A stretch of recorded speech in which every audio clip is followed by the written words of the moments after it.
ಹೊತ್ತಿ ನಮ್ಗೆ ಸಾಕಾಗಿ ಸರ್ ಒಂದು ನಾಳೆ ಒಂದು ನೋಡ್ರಿ ಸರ್ ವಿಡಿಯೋ ನಿಲ್ಲಿಸ್ರಿ ಅಂದ್ರೆ ನಾವು ನಿಲ್ಸಕ್ಕೇನು ಇದೆ ಊಟ ಮಾಡಿ ಬೇರೆ ಕಡೆಯಿಂದ ಪ್ರೆಜರ್ ಬರ್ತಾ ಇದೆ, ನಿಮ್ಮೂರಲ್ಲಿ ಕೆಲಸ ಮಾಡಬಾರ್ದಂತ ನಿಲ್ಲಿಸ್ಬೇಕಂತ ಹೇಳಿ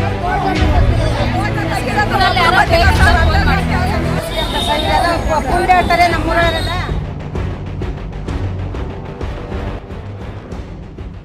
ದೌಡಬೆಟ್ಟದಲ್ಲಿ ಎನ್ಆರ್ಇಜಿ ಯೋಜನೆಯಲ್ಲಿ ಕೆಲಸ ಮಾಡ್ತಾ ಇದ್ದ ಕಾರ್ಮಿಕರಿಗೆ ಕೆಲಸ ನಿಲ್ಲಿಸುವಂತೆ ಗುಜ್ಜನೂರು ಗ್ರಾಮ ಪಂಚಾಯಿತಿ ಅಭಿವೃದ್ಧಿ ಅಧಿಕಾರಿ ಮಂಜುನಾಥ್ ಅವರು ದೂರವಾಣಿ ಮೂಲಕ ಸೂಚನೆ ನೀಡಿದ್ದಾರೆ ಅಂತ ಆರೋಪ ಮಾಡಿ ಕಾರ್ಮಿಕರು ಇಂದು ತಾಲೂಕು ಪಂಚಾಯಿತಿ ಜನಸಂಪರ್ಕ ಸಭೆಗೆ ಆಗಮಿಸಿ ಪ್ರತಿಭಟನೆ ನಡೆಸಿದ್ರು. ತಾಲೂಕು ಪಂಚಾಯಿತಿ ಕಾರ್ಯನಿರ್ವಾಹಕ ಅಧಿಕಾರಿ ಕಚೇರಿ ಎದುರು ಜಮಾಯಿಸಿದ ಕಾರ್ಮಿಕರು ತಮ್ಮ ಕೆಲಸಕ್ಕೆ ಅಡ್ಡಿಪಡಿಸಿರೋ ಕುರಿತು ಸ್ಪಷ್ಟನೆ ನೀಡಬೇಕು ಅಂತ ಒತ್ತಾಯಿಸಿದ್ರು. ಅಲ್ಲದೆ ಪಿಡಿಒ ಮಂಜುನಾಥ್ ಮತ್ತೆ ತಾಲೂಕು ಪಂಚಾಯಿತಿ ಕಾರ್ಯನಿರ್ವಾಹಕ ಅಧಿಕಾರಿ ಮಧುಸೂದನ್ ಅವರು ಸ್ಥಳಕ್ಕೆ ಆಗಮಿಸಿ ಕೆಲಸ ನಿಲ್ಲಿಸಲು ಕಾರಣ ಏನು ಅನ್ನೋದನ್ನ ತಿಳಿಸಬೇಕು ಅಂತ ಆಗ್ರಹಪಡಿಸಿದ್ರು.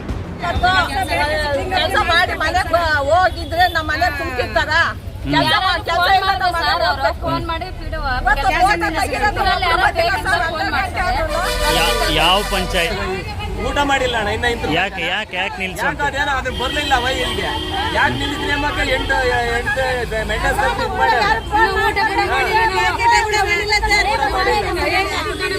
ದೌಡಬೆಟ್ಟ ಗ್ರಾಮದಲ್ಲಿ ಎನ್ಆರ್ಇಜಿ ಕೆಲಸ ಮಾಡಿಸ್ತಾ ಇದ್ದೀವಿ. ಅದರಲ್ಲಿ 250 ಜನ ಕೆಲಸಕ್ಕೆ ಬರ್ತಾ ಇದ್ದಾರೆ. ಅದರಿಂದ ಒಂದು 3 ದಿವಸದಿಂದ ಮಾಡ್ತಾ ಇದ್ದೀವಿ. 18ರಿಂದ 25ರವರೆಗೂ NMR ತೆಗೆದಿದ್ದಾರೆ. ಅದರಲ್ಲಿ ಈಗ 3 ದಿವಸ ಕೆಲಸ ಮಾಡ್ತಾ ಇದ್ದೀವಿ. 18ನೇ ತಾರೀಕು ಕೆಲಸ ಕೊಟ್ಟಿಲ್ಲ. 19, 20, 21 3 ದಿನ ಕೆಲಸ ಮಾಡಿದ್ವಿ.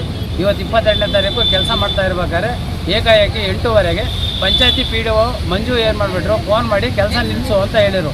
ಏನಕ್ಕಪ್ಪ ಕೆಲಸ ನಿಲ್ಲಿಸಬೇಕು ಅಂತ ಕೇಳಿದ್ದಕ್ಕೆ ನನಗೆ ಪ್ರೆಜರ್ ಜಾಸ್ತಿ ಇದೆ, ಬೇರೆ ಕಡೆಯಿಂದ ಪ್ರೆಜರ್ ಬರ್ತಾ ಇದೆ, ನಿಮ್ಮೂರಲ್ಲಿ ಕೆಲಸ ಮಾಡಬಾರ್ದಂತೆ ನಿಲ್ಲಿಸ್ಬೇಕಂತೆ ಅಂದು ನಾವು ಕೆಲಸ ನಿಲ್ಲಿಸಲ್ಲ ಅಂತ ಹೇಳ್ಬಿಟ್ಟು 11 ಗಂಟೆವರೆಗೂ ಕೆಲಸ ಮಾಡಿದ್ದೀವಿ. ಇಲ್ಲೇವರೆಗೂ NMMS ಮಾಡಿಲ್ಲ, ಒಂದು ಫೋಟೋ ತೆಗೆದಿಲ್ಲ. ನಮಗೆ ಕೂಲಿ ಕೊಡೋದು ಯಾರು? ಇವತ್ತು 370 ರೂಪಾಯಿ ಕೊಡ್ತಾ ಇರೋ ಸರ್ಕಾರನ ಅದನ್ನು ಕಟ್ ಮಾಡ್ತಾ ಇದ್ದಾರೆ. ಅದಕ್ಕೋಸ್ಕರ NMMS ಮಾಡಿದ್ದಕ್ಕೋಸ್ಕರ 11 ಗಂಟೆಗೆ ನಾವು EO ಆಫೀಸ್ಗೆ ಬಂದು ಕೂತ್ಕೊಂಡು ನಾವು EO ಹತ್ರನೇ ಸಮಸ್ಯೆ ಬಗೆಹರಿಸ್ಬೇಕು ಅಂತ ಬಂದ್ವಿ.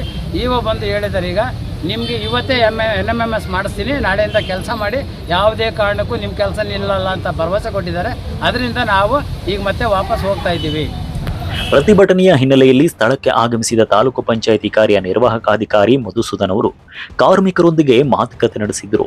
ನಿಮ್ಮ ಕೆಲಸಕ್ಕೆ ಯಾವುದೇ ಅಡ್ಡಿಯಾಗದಂತೆ ಕ್ರಮ ಕೈಗೊಳ್ಳಲಾಗುವುದು ಹಾಗೂ ನಾಳೆಯಿಂದ ಕೆಲಸಕ್ಕೆ ಅಗತ್ಯ ವ್ಯವಸ್ಥೆ ಕಲ್ಪಿಸಲಾಗುವುದು ಅಂತ ಭರವಸೆ ನೀಡಿದ್ರು. ಈ ಅಧಿಕಾರಿಗಳ ಭರವಸೆ ನಂತರ ಕಾರ್ಮಿಕರು ಪ್ರತಿಭಟನೆಯನ್ನ ಹಿಂತೆಗೆದುಕೊಂಡರು. ಈ ವೇಳೆ ಹಲವು ಕಾರ್ಮಿಕರು ಉಪಸ್ಥಿತರಿದ್ದರು. Naveen Kilarlahalli, lead news, Pavagada.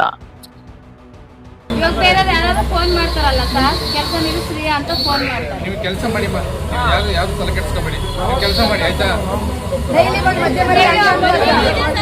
ಬೆಳಿಗ್ಗೆ ನಾನೇ ಅಲ್ಲಿಗೆ ಬರ್ತೀನಿ, 6 ಗಂಟೆಗೆ ನೀವು ಎಲ್ಲಿ ಕೆಲಸ ಮಾಡ್ತೀವಿ ಅಲ್ಲಿಗೆ ಬರ್ತೀನಿ, ಅಲ್ಲಿಗೆ ಮಾಡ್ತೀನಿ. ಆಗ್ಬೋದಾ?